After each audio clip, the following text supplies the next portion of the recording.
Hey everyone, welcome back to our channel. Today we're focusing on the Samsung Galaxy A30. Whether you're looking to give your phone a fresh start or just wanting to tweak some settings for a better user experience, you're in the right place. We're going to walk you through how to reset and configure your Samsung Galaxy A30. So let's get started. First things first, let's talk about resetting your device. Remember, resetting your phone will erase all data, so make sure to back up anything important before proceeding. So to do that, you can do this by going to settings, then account and backup.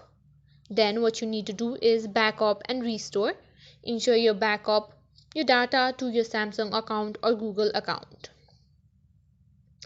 Once you backed up your data, again head over to your phone settings by swiping down from the top of the screen and tapping the gear icon.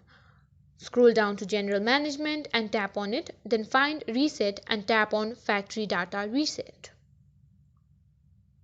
Scroll down to the bottom and tap on Reset. If you've set up a security lock, you'll need to enter it. Once confirmed, select Delete All. Your phone will begin the reset process. This might take a few minutes. Now that your phone is as good as new, let's dive into configuring it for the best user experience.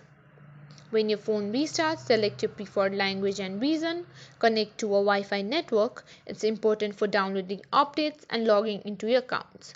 Log into your Google account or create one if you don't already have an account. This will give you access to the Google Play Store, Gmail and other Google services. Set up your device protection. You can use a PIN pattern or a fingerprint scan. This keeps your device secure. Log into or create a Samsung account. This will give you access to exclusive Samsung services and apps.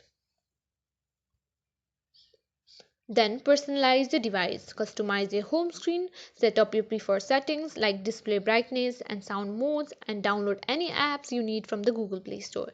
And there you have it. Your Samsung Galaxy A30 is now reset and configured. If you found this video helpful, don't forget to hit that like button and subscribe to our channel.